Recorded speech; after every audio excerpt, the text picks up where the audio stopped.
병원에 방문해서 이상이 없는지 꼭 점검해 봐야 하는 대변색은 검은색, 붉은색, 흰색 변이라고 알고 계시면 되겠습니다. 소아청소년 내시경 검사는 환자와 부모님이 가지시는 막연한 두려움과는 달리 비교적 안전하고 유용한 검사 방법입니다.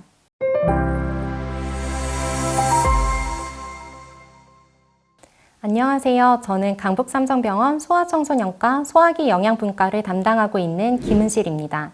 저는 어린 소아부터 청소년까지 자라고 성장하는 데 중요한 소화기 질환, 감담도 질환, 그리고 영양 관련 질환을 치료하고 있습니다. 보호자분들이 정상적인 대변 색깔에 대해서 궁금해하시는 경우가 많은데요. 그림에서 병원에 반드시 가야 하는 소아 대변색은 무엇일까요? 의학적으로 문제가 없는, 즉 정상 대변색은 갈색, 녹색, 황색변입니다. 즉 병원에 방문해서 이상이 없는지 꼭 점검해 봐야 하는 대변색은 검은색, 붉은색, 흰색 변이라고 알고 계시면 되겠습니다. 여기에서 검정색, 붉은색 변은 흔히 말하는 혈변이라고 생각하시면 되고, 이 중 검은색 변은 상부이장관이라고 부르는 위, 소장출혈이 있을 때 보이는 혈변이고, 빨간색 대변은 하부이장관이라고 부르는 대장, 직장, 항문출혈의 가능성이 있다고 생각하시면 됩니다. 흰색 변은 이번에 다루지는 않지만 간이나 담도 문제가 있을 때 보이는 대변이므로 이 경우에도 반드시 소아청소년과에 방문하셔서 문제가 없는지 확인하셔야 합니다. 보호자분들이 우리 아이 대변에서 피가 나왔어요 하고 외래에서 오실 때 놀랍게도 진짜 혈변이 아닌 경우가 종종 있습니다. 예를 들면 비트나 라즈베리아 같은 붉은색 채소나 과일 혹은 붉은색 색소가 많이 들어간 레드벨벳 케이크와 같은 음식을 먹을 때 보이는 붉은 변은 대부분 색소로 인한 가성혈변, 즉 가짜 혈변인 경우가 대부분입니다. 그렇기 때문에 아이들이 혈변을 봤다고 의심되는 경우 첫째, 보호자께서는 하루 이틀 내로 섭취한 음식 중 붉은 색소 계열 음식을 먹었는지 확인해 주시면 도움이 됩니다. 또 항생제 중 세프디니르라는 성분의 항생제를 복용한 경우 항생제 찌꺼기 색이 붉은색으로 보여 혈변으로 오인되는 경우가 있기 때문에 항생제를 복용한 경우 성분이나 이름을 알고 계시는 것도 도움이 됩니다. 두 번째로는 반드시 동반 증상을 확인해 주셔야 하는데요. 복통, 구토, 설사, 발열, 처짐 이 5가지 증상이 있는지 꼭 확인해 주세요. 이 증상에 따라 혈변의 원인을 어느 정도 추정 가능하기 때문에 확인해 주시는 것이 필요합니다. 세 번째는 말로 설명해 주시는 것보다 사진 한 장이 더 많은 정보를 줄 수 있으므로 대변 사진을 가능하면 함께 보여주시기 바랍니다. 소아청소년 혈변의 가장 흔한 원인은 놀랍게도 항문 열상입니다. 쉽게 말하면 굵거나 단단한 대변 때문에 항문이 찢어져서 혈변이 보일 수 있습니다. 이 경우엔 변 끝에 피가 묻어나오면서 선홍색 선혈이 뚝뚝 떨어지는 양상의 혈변이 특징적입니다. 항문 열상은 사실 그다지 걱정할 만한 질환이 아니므로 변을 부드럽게 하는 변 연화제를 쓰며 지켜보게 됩니다.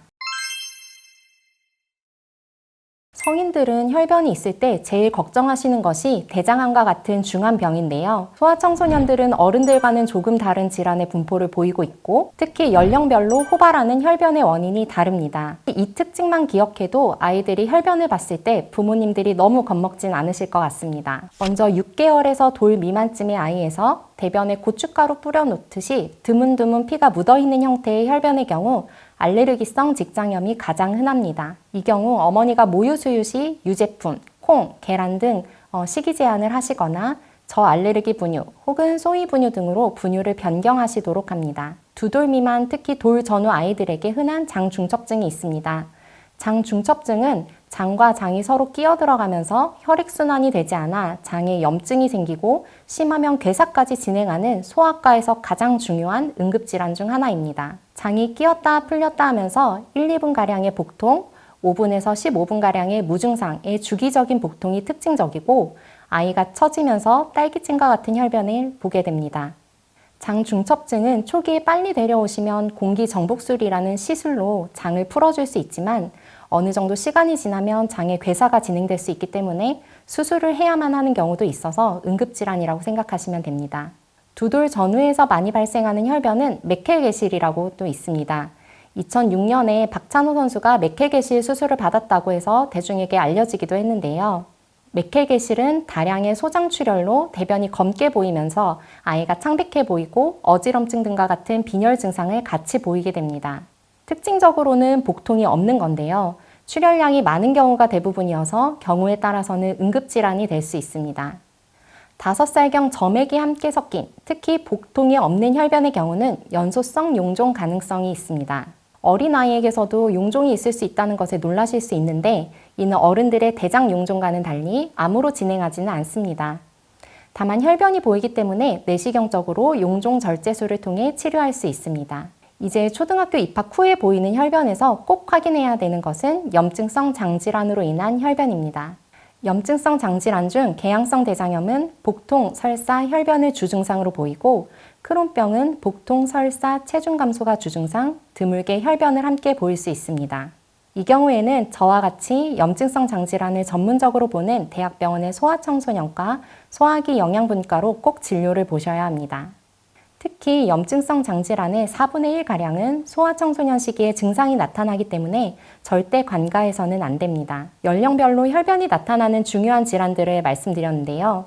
아마 이 표만 보셔도 아이들이 혈변을 보일 때 어느 정도 보호자분들이 감을 잡으실 수는 있을 것 같습니다. 장중첩증과 같은 응급 상황에 대해서는 꼭 알고 계시는 것이 필요하고 정확한 진단을 위해서는 꼭 의료진에게 진료를 받으시는 것이 중요합니다.